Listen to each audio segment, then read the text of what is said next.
Africa is increasingly taking its place on the global stage as a continent of growth and opportunity. Yet critical challenges remain, particularly the need to create a significant number of jobs for the continent's booming population.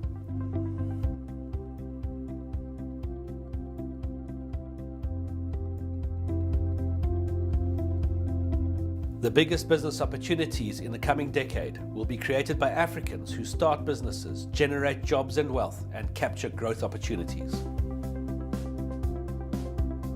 The Sanlam Business Partners Entrepreneur of the Year competition is committed to playing a crucial role in elevating the standard of entrepreneurial activity in the country, as well as fostering a national entrepreneurial spirit. Our goal is to celebrate excellence in entrepreneurship and to promote it as a viable and exciting career path. The awards aim to honour, benefit and uplift South African SMEs and entrepreneurs. Congratulations to all the Sanlam Business Partners Entrepreneur of the Year finalists.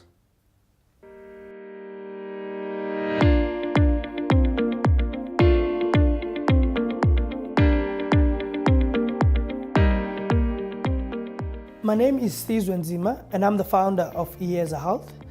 Iyeza Health is a health logistics company that focuses on delivering medical related products. So our core business focuses on improving access to care specifically for patients by providing them with a seamless logistics service as well as integrating technology for them to be able to acquire our services and be able to get access to their products in an easy and convenient way.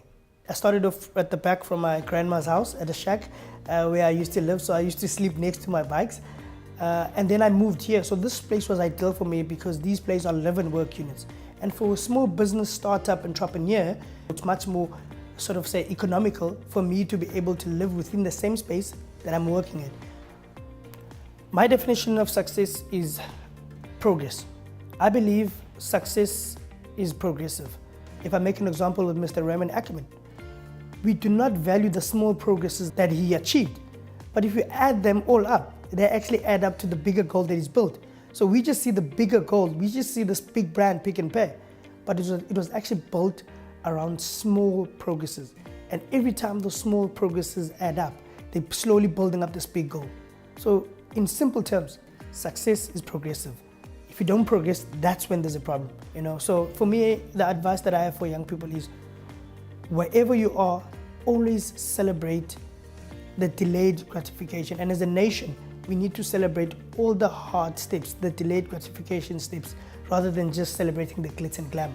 Yes, we must celebrate the glitz and glamour because it's a sign of success also, but most importantly, we must celebrate how the person got to the glitz and glamour that he has now. We are Dirk Coetzee & Associates. My name is Mervin Mulig. We basically provide tax services to the deceased estates industry and also to the fiduciary industry, the tax services and also individuals. We actually identified that there's a market specifically for tax services, and then from there on we started to focus more on the fiduciary companies to do the tax work for them. And that's also where our focus point is in the firm, to actually grow in that industry. In my business, I can't without my staff, especially for us who is in the service delivery. I mean, there's no stock. We can't go buy stock for cheaper, so we also make bigger margins. And obviously, you must think about their futures as well. We must make them dream as well. And they must also have goals in life, because that's linked to productivity. No person is a robot. That's essential to a business. My definition of success is to be able to spend quite a lot of time the way I want to spend it, to build up a business to a certain point where if I want to go for a midweek golf or go away with my family, I can do it. I was going through old emails. I saw an email where I sent Dirk. He said he wanted to go to the driving range.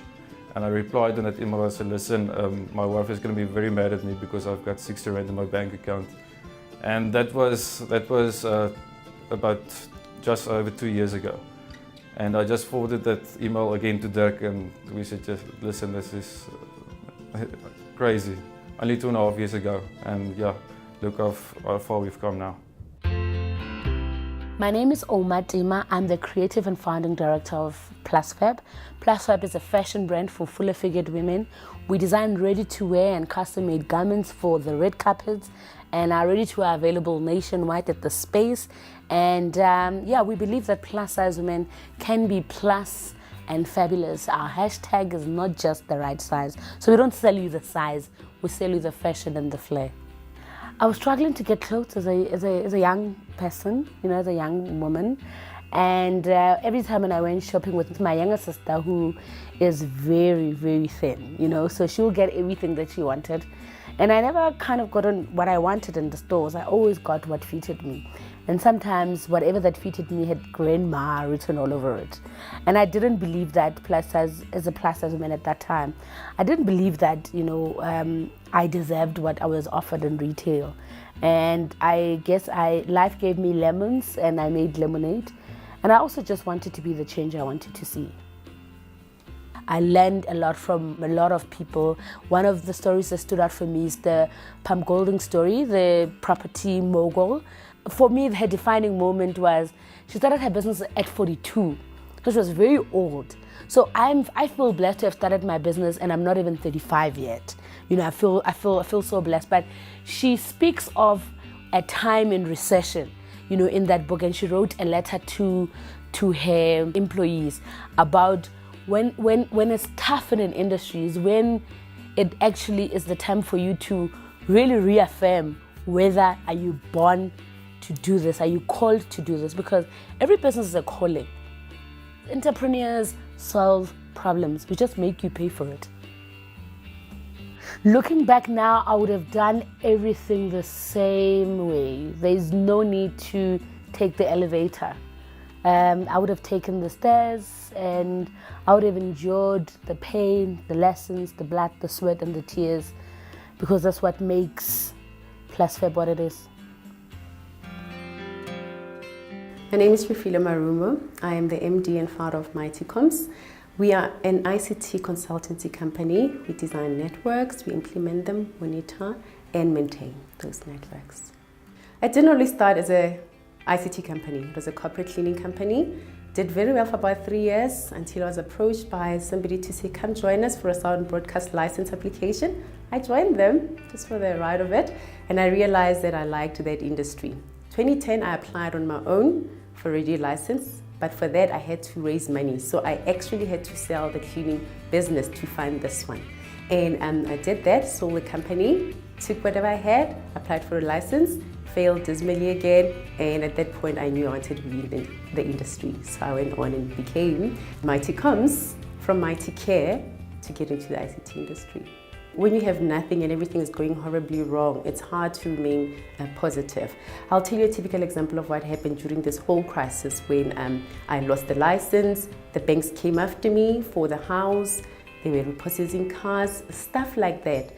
I had a lawyer to help me through all that, and in the middle of all that, my lawyer died. So it doesn't rain, it pours, and at this point in time, everything was going horribly wrong. I had to find God. I had to find some pillar of strength. And for me, that's when I started getting highly involved in church. I'm now a Sunday school teacher. I teach kids marimbas on the weekend, but that's just what kept me going, waking up to something and taking small steps every day towards that goal, but finding other strengths. And for me, that's actually what kept me going. Looking back now, I would not have done anything differently from what I'm doing right now. Yes, I stumble upon it, but I'm loving every minute of it right now. It's an industry that is forever evolving. We are doing fantastic things like the Internet of Things. We are right in the thick of it right now as Mighty Comms. We are loving the change. We are loving how we are progressing as a company. And most of all, we are loving that we are at the crux of the ICT industry. My name is Lindy Scott. My business is called Conceptualize, and we are a creative agency for internal communications focusing on large labor forces. I think the thing that makes our business different is that we've combined really interesting elements of art, business, training and development, and the mixture of the two I think gives us something really different. A lot of agencies only focus on creative, a lot of agencies also only focus on business strategy, where I think we have a little bit of a mix. Everyone in our team has a background in team building, which really helps us to align a team and create something quite special when we work with different clients in different types of industries. In my business, I cannot do without my team. The people we have around us have made everything possible, and without the people, Kerry, Kay, and Kevin, and Belina as well, it would not be where it is today. The most inspiring book I've read is a book called The Accidental Creative, which I absolutely love. It really helped to articulate a lot of chaos that was happening in my mind with so many ideas at one time. And this book really gave interesting tactics of how to manage a creative mind. And one of the lines they had in there was die empty.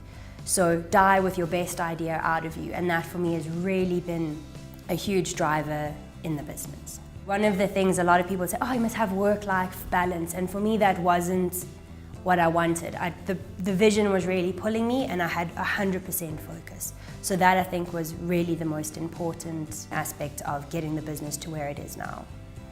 My definition of success is being able to wake up every day and still love what I do every single day.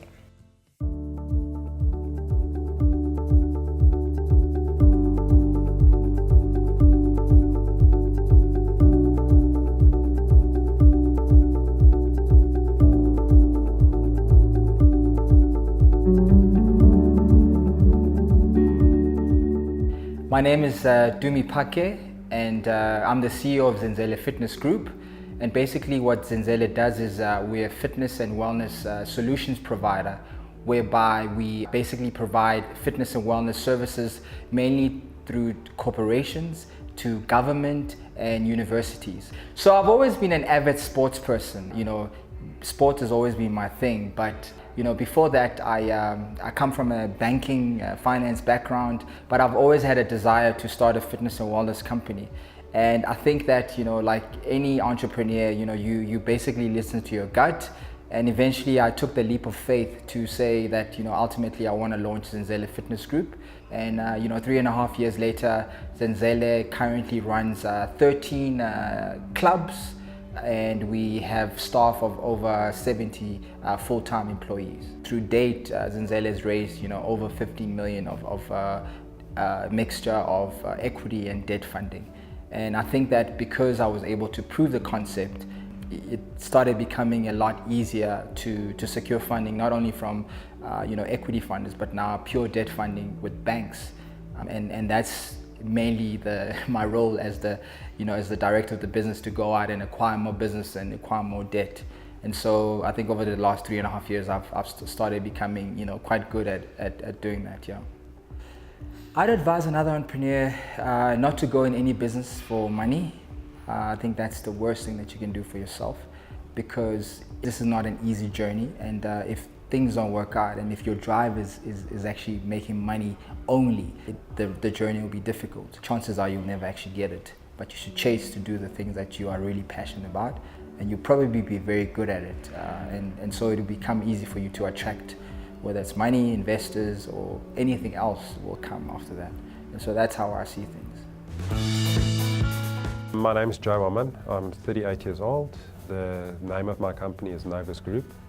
We provide media monitoring and media analysis services. When we started the business, we said, okay, we've got enough money to start the business and sort of sustain our life for about 6 months. That's it. So we had a very tight deadline to try and turn the business into a success.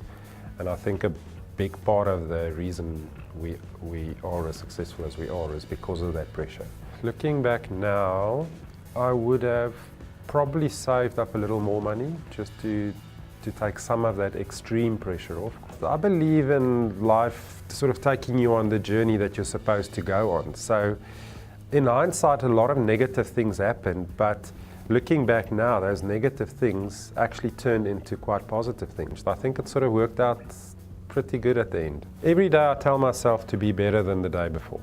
So I just, even if it's by the slightest of margin, if we can just get print monitoring to be a little bit faster than yesterday, or a little more efficient, or get the client service team to be a little bit quicker in responding to an email than they were the day before. So our motto is to be better than yesterday. I mean, I've got a few guys in the office that have actually got a screen grab on their phone with those words. I would advise another entrepreneur to do it. It is risky. it is hard work. You're gonna have to sacrifice, you know, so sometimes the sacrifice seems unfair. You know, while your friends are watching the World Cup final or something, you're at work. But the reward outweighs, I mean, and I'm not talking money, I'm just talking that high you get when you see your company's name in a newspaper, or this competition, you know, the high we get from knowing that something we started from scratch is now a finalist is phenomenal. I mean, I don't think any salary in the world can ever compete with that feeling. My name is Mpodumo Dovada, and I run a company called Pimp My Book. We make textbooks affordable through providing used textbooks. I pretty much started in my dormitory room in Res, took my friends' books, and I was like, guys, let me sell your books for you for a commission. And after like 2-3 weeks of doing so, my whole room was packed. And that's kind of how the business started. So we went about 3 years or so doing this. Fortunately, I was on a scholarship when I was studying, so I didn't need the money from the business that much in terms of pocket money and that. So I managed to save most of that money. And when we put up a store after 3 years of doing this, I sort of had enough money. It was a small shop, so it was a bit easy to sort of put through. And yeah, that's kind of how Pimp My Book started. I think for me, if there's one thing that's my calling or my thing, is to take forgotten markets, forgotten customers, even secondhand books was just that random thing. The big guys couldn't care about it, and focus on it, professionalize it, and make it great, and go after even the big guys using nothing. And that's the same philosophy I use for my team. I don't hire the most qualified people. Most of my guys are young. Some don't even have matric and that, but they've got a passion. And I believe if you find those gems and work with them, you can build something great. You know, if we lived in a moneyless world, I'd still do this in a sense, because I enjoy running the business. I enjoy selling. I enjoy having an idea of something and seeing it come up as a business. I enjoy watching my team make it happen. I would do this any day, regardless of what anyone says, actually. The biggest prize, I think, in anything, and very much so in entrepreneurship, is being there, is arriving and being present. No one can support you, no one can back you, no customer can try you if you didn't come out and try. So my first advice is, do it. My name is Shaman Ismail. I'm the founder of Primer Research. We do equity research, investment research in South Africa. We are unique in the South African marketplace. Most of our competitors are actually the big banks, big international banks, Deutsche, Citi Bank, JP Morgan, etc. So what we do is we focus on the research element only, investment research, whereas most of our competitors do research and dealing. So by just focusing on the research element, we can be specialists in that area. We can drill down in a lot more detail, and we've carved a niche for ourselves in that space. And I worked out that I could potentially take a risk for 1 year, and my business needed to find traction within that 1 year before I started burning through my savings. The fortunate thing is that we've got great client support right from the start, and I didn't even need to tap into my savings to fund the business. We became actually profitable from the first month. My definition of success is contentment. It doesn't matter what you've achieved in life, how much money you've made, how many assets you've got, all sorts of things. Ultimately, I do think a lot of people lack contentment, and I think it's a function of not being content with what you've got. And then you've got a poor person who's smiling and jovial and happy with life, with the lot that life gave him. So I've got a motto, look down, not up. And that basically means appreciate what you've got by not looking up at those who've got more than you, but look down at those who are less fortunate than you and see how they have to struggle and make do, and then you'll be more grateful for what you've got. The universe conspires to help you if you pursue the right goals, for you that is, and ultimately your fortune may be as close as basically in your own backyard. My name is Iphiwe Ngcobo. Our company is Ilau Hospitality Group. We own and we manage hotels and lodges and food service business. We also involve in property development and investments. It started in 2009, where we started with a 5-bedroom B&B. We grew that to whereby we acquired another B&B and eventually a hotel and an inn in town. And we now have 2 lodges in Newcastle. We are also looking to have a branch in Vryheid, which we are looking to launch early next year. So we are basically growing into small developing towns across the province. I've learned all type of things. I could have easily went into a franchise business, but I realized that that is not where I want to be. You know, you're more of being self-employed than being a business person. And the interest of building up my brand, you know, which comes with a lot of risk, but it's more fulfilling. And I'm glad I took that direction. If I did fail, there's nothing more I could have done, you know, differently if I had to be given a second chance. So that type of a person I am, you know, I give myself fully into a project and make sure that I give everything that I have, that if I had to be given a second chance to redo it again, there's nothing different I will do. Entrepreneurship is a very cruel journey, so you don't need to leave it to seek validation from the outside world. It must be intrinsic. I'll advise another entrepreneur that it's not easy, and it starts and ends with you.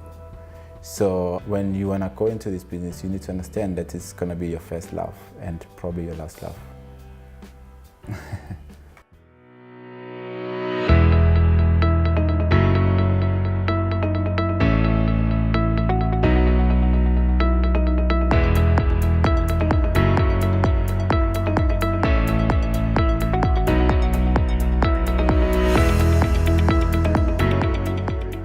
My name is Nomfundo Mkoyi. I am the CEO of Ixebulethu Group. We do mainly funerals. That is the core business. Apart from funerals, we have Valley of Lilies, Khayelihle Tombstones, Ixebulethu United Kingdom, Ixebulethu Caterers, Ixebulethu Foundation, where we give back to our communities that we serve. Yeah, there's quite a few things that we do. Hey, I had nothing at the bank when I started because I was from a very rough divorce. Just before I started the company, I was in hospital for depression. I just came out of hospital. I went home to my mom's house. I said, no, I've had it, I'm never going back. My husband took away everything I had, everything I had. The only thing that helped me to start the business is that before that, I had people that I would sell things for. I would sell clothing and everything. I had a few amounts to collect, then that helped me to start the business. I'm very passionate about what I do. I don't do anything for money. I'm passionate, hardworking, and I always make sure God is at the center. Even my offices, every office has got to pray before they start the business. It's nice to have something that you lean on, that you believe in. I'm scared of people that don't believe in anything. You know, you must believe in something, fear somebody, then it motivates you. Yeah, those are the main things that carry me every day, that make me the woman that I am today, the business that we are today. Every day I tell myself, I want today to be better than yesterday. I want to excel, I want to make God proud. That the vision He trusted me with, I'm doing it perfectly, I'm perfecting it. I'm Jacques Grobler, I'm the Chief Executive Officer of Stadium Management South Africa. We are responsible for the FNB Stadium, Orlando Rand and Dobsonville Stadiums on behalf of the City of Johannesburg. We make sure that the stadiums are in good order in terms of the facilities management. Stadium Management South Africa also do events management, and we also create events and we host events. We're also extremely active in terms of social community investment in the areas in which we are operating in. I saw the opportunity of taking bricks and mortar, taking hands with football, putting together a business model with football that will work to the advantage of the Premier Soccer League, the client, our football club, for argument's sake, Kaizer Chiefs in the case of FNB Stadium, and stadium management. So it's a tripartite agreement that works favorably towards each party. And we commercialized the stadium. As part of the commercialization of the stadium, we commercialized the club and we brought new money into the business that didn't exist in the past. Now that is what separates us with any competition we may have. My definition of success is quality. Quality of lifestyle, quality of what's in your bank, the quality of your friends, the quality of your family. the quality of who you are as a human being, the quality of your religion. So for me, quality is a definition of success, because it can differ from person to person. But if I have a quality life with which I am happy, I must be successful. In my business, I cannot do without relationships, whether that's relationships with my staff, with my clients, with my advertisers, with my sponsors, with the media, with people in general, with my supporters sitting in the stands. I need all of them. My name is Corrie van der Walt. I am the CEO of Matleng Energy Solutions. Matleng also has a subsidiary company, Pendo Energy Solutions. We work together in the engineering consulting space, creating solutions for our clients. What we do, we make sure that we understand what are the requirements and also what is the client looking for. And we try as much as we can to make sure that we meet those needs. So we do not tell the client what is good for them, it's the other way around. We actually sit down with the client and make sure that we are on the same page regarding the solutions that we are providing. We started with no money, but a lot of good experience, driven people, understanding the industry that they operate in. And we turned that within 5-6 months to an awesome client base. Obviously, we didn't take salaries for the first few months because that's where business starts. You first put in and then you reap from there. But once we've turned it around, we've never looked back. I advise another entrepreneur that one of the biggest skills that they need to have is resilience. As an entrepreneur, we are not going to succeed the first time. I have been an entrepreneur before, and I had my failures. And right now, I am glad to say that because of my resilience, I'm able to stay on course and make sure that I continue to assist the business to be successful. We only have so much time to really create the world we want. Because firstly, we all want to leave a legacy. But secondly, beyond the legacy, we create a playpen for each other. And you get two types of people when it comes to playpens. One person wants to manage their playpen and the other one wants their people to have fun on the playpen. And as long as I can wake up thinking I'm part of that playpen and I'm enjoying playing with who I'm playing, it'll always let me rise and shine without a problem. Starting a business and being on your own after working for a salary for 15 years, it could be very, very difficult. It was really, really frightening. But looking back now, I'm so glad that I'm actually in the space. My name is Willem, surname van der Merwe, and our company is registered as WP Chipper Iron Sales and trading as Africa Biomass Company. We started as a small, high-risk tree felling company, and the challenge of getting rid of the unwanted material where it cannot be used for timber or other traditional uses of trees was a head saw. So we started out processing this unwanted wood waste into usable forms, and we rolled out this to other sectors apart from our own use as well. There are huge sources of unwanted wood waste that needs to be processed into a usable form. Usable forms is either for mulch on permanent crops or putting it back into the forestry system, or as an alternative to solid fuels like coal. And waste wood recycled into a usable fuel source is also regarded as carbon neutral. And secondly, there is a lot of permanent crops planted everywhere in the world in the form of fruit trees or vines for vineyard and wine production, and they all have a lifetime. They need to be replaced constantly. And our focus is on recycling those unwanted orchards into a usable form presented back to the landowner where it would have been previously just been set alight or burnt. My definition of success is adding value to each and every one working for us, each and every client, and each and every supplier that we deal with.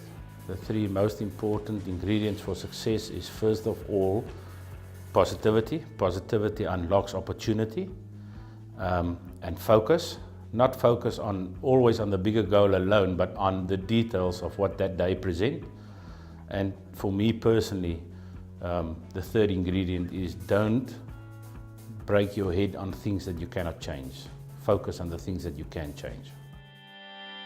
My name is Pepe Marie. The name of our business is Joe Public United, and we are a full-service advertising agency. So April '95, the first storm of the season hits Cape Town. There was massive surf hitting Sea Point. And I'm a paddle skier, and I went paddle skiing with a crazy German surfer. I should never have gone into the sea. And I wiped out, and the waves actually pushed me into the Dolosa. Broke my nose, like lacerations all over my face, and literally drowned. And that's it's just when you feel you're dying, you find God like this, because now you don't want to die. And then I realized, okay, praying is not helping, I'm out of here. And that was the end of it. And when I came to, I was drifting on a roll of rubber pipes. Didn't make any sense to me. I was floating in this quiet water outside of the impact zone. The NSRI came, picked me up, there was an ambulance. And when I met Gareth 3 years later, in the beginning of 1998, and when he heard I'm a boatman, it reminded him of this idiot boatman whose life he saved in 1995. So he started telling me the story of how he saved this dude's life in 1995 at Thermopylae, and how he put him on this roll of pipes, and I was like, my jaw dropped. And I think without that little intervention, we probably would not have taken a step. It was almost destiny. We talked about this idea of opening an advertising agency and basing the advertising agency on a takeaway concept. So it was quite a revolutionary idea where you literally can walk off the street into an ad agency and buy an ad off a menu. And then this idea was so exciting for me, I thought, I'm earning 2,000 Rand a month. What have I got to lose? And we started the agency. So yeah, when we started, absolutely 0 Rand in the bank. I always had a vision having my own business before 30, but when it happened so quickly, we weren't saving for it. So North Rand, I think UIF for the first time in my career served me. I think we each drew 1,500 Rand a month. And I remember when we went to go to speak to people to loan money and speak to banks that weren't interested. And then we got to a point of being in business for about a year, and I know our bank account was sitting at $1 million or $2 million. And then the bank wanted to come and talk to me about how do we service you better. And I remember at the time, and it was actually quite immature, I was so irritated by that I changed banks. And I moved to another bank because I was so upset about how the bank hadn't wanted to support us or assist us or give us overdrafts or anything in the beginning. And suddenly we had a bit of money in the bank, and now they want to be our friends. Every day when I get up, I've been doing this since 2009. The trick, of course, is to do it. I was judging Can. I felt insecure. Our business was bankrupt. I felt I was not good enough because we went up and then crashed. And I started telling myself in the mirror every morning, looking myself in the eyes, that I am amazing and that I am great, and that I do love myself. And I think that fundamentally changed my level of self-esteem and my belief in myself. And I did it this morning. So, little trick.